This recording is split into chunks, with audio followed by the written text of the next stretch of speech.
Hello and welcome back to my eternal quest to get through my ever-expanding backlog. For those of you who are new here, and there's actually quite a few new faces since the last installment, this series is a departure from my super long and in-depth video essays and more of a quick look at a game that I own or have access to but have not yet played. Really, it's just so I can have an excuse to force myself to play these games that I've been ignoring in the hopes of finding some hidden gems and creating some decent content. Today, we're playing Mothergunship, an indie sci-fi FPS by Grip Digital, released in July 2018. Don't forget to leave a like if at any point you think I'm doing a good job. It really does help me to please the almighty algorithm. So, unlike my reviews, I'm going to go over technical and aesthetic stuff very quickly. The game runs well, with few performance drops and no crashes or bugs that I could find. The music is alright for what it is, but pretty forgettable in my opinion. The voice acting is pretty damn good and one of the highlights for me. Visually, it looks good, but pretty generic. I didn't feel like Mothergunship had much of its own unique visual style that sets it apart from other space shooty robot games. Now, as for gameplay, Mothergunship feels like a game that takes a lot of inspiration and ideas from other sources. So the movement is very floaty and fast. Even without any movement speed upgrades, you can zip around at fucking Mach 10, and you also have a triple jump unlocked at the start. In terms of pure movement, the game honestly felt similar to Doom 2016. Now, I'm going to be criticizing this game, but make no mistake, when a game makes basic movement feel good, it's doing something right. Now, of course, I wouldn't say that a game is all about inspiration just because it shares one quality with another game. No, Mothergunship also borrows from the roguelite and Bullet Hell genres. In the store page, the developer describes it as a Bullet Hell FPS, but I wouldn't go quite so far. See, in the game, one of the most common things you'll see is enemies who fire large, slow-moving bullets at you, making it so dodging and movement are an important facet of survival. But while dodging bullets is something that Bullet Hells do, Mothergunship doesn't really import any of the other mainstays of Bullet Hell to any significant degree.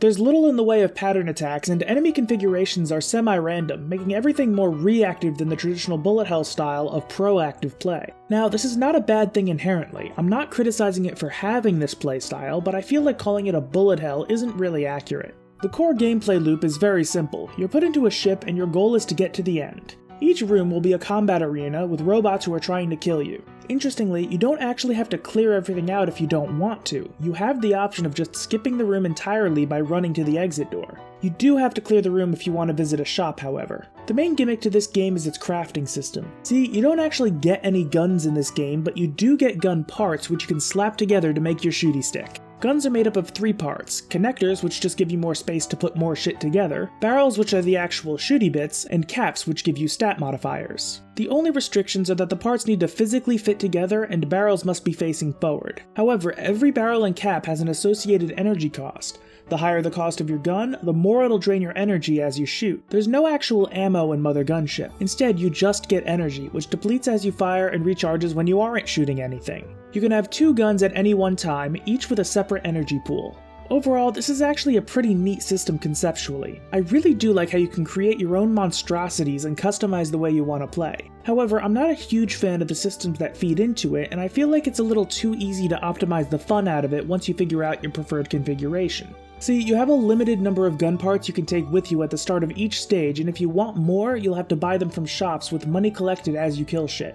Any parts you have at the end of the stage go to your stockpile and can be taken with you on future stages. However, if you die during a stage, you lose everything, including whatever you brought with you. This creates 2 annoyances that seem like they'd contradict each other at first glance. On the one hand, I noticed that very quickly I was inundated with a bunch of random ass parts that I didn't even really want, but simply bought to fill out my guns in a run, and they ended up clogging up my stockpile. But also, I felt like I was discouraged from taking any parts that I actually liked because what if I die? Well, then that part's just gone and who knows when I'll find a replacement.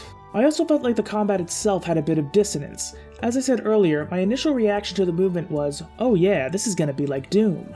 But while I feel like the game, with its fast movement and absurd amount of jumps, wants to emulate the high-octane balls-to-the-wall experience of Doom, the fights themselves almost discourage it. My overall experience was that enemies were best dealt with by basic kiting and defensive play, which is a stark contrast to Doom. To steal a joke from the internet historian, the AI is a lot more A than I, and mostly stops at move toward player, attack player. This led to me just running in circles, hiding behind obstacles, and an annoying amount of circle strafing. Seriously, even mini-bosses could largely be dealt with by moving in a circle and shooting. No skill required, no brain power required. Even large groups of enemies were best dealt with by killing anything stationary like turrets and then just running in circles, unloading on them whenever possible. It was all fun enough, but nothing about it really intrigued me. And one of the things that really disappointed me was how goddamn samey this game feels. Every stage is basically the same thing. Run through rooms until you reach the end, maybe fight a boss, and you can move on to the next one. There are 3 types of rooms, and you can sometimes have a choice as to which you enter. One is just the standard combat arena,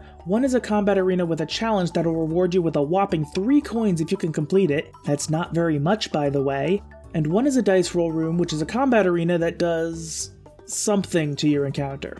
Maybe it'll add flame hazards, maybe it'll increase the amount of stuff enemies drop. But overall, it's just these same 3 room types, each of which pretty much have the same objective, which is fight if you want or just move on. Coupled with the fact that the combat itself isn't my favorite, playing the game felt like a real chore, and this was only an hour into the game. If the core gameplay loop loses my interest so quickly, that's a problem.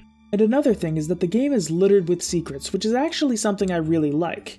They'll be hidden on tricky platforms, behind fake walls, things like that. Each one is a temporary upgrade of some sort that lasts until the end of your run. It'll either upgrade your max health, max energy, or how many times you can jump in the air. This gets pretty boring after a while if I'm being honest. It's cool when you stumble across one, but these aren't interesting at all. It's just numbers to add on to your current set of stats, which you may well not even need, especially if that particular mission doesn't give you a boss fight. And you don't get anything permanent from hunting them down, so it can feel like a total waste of time.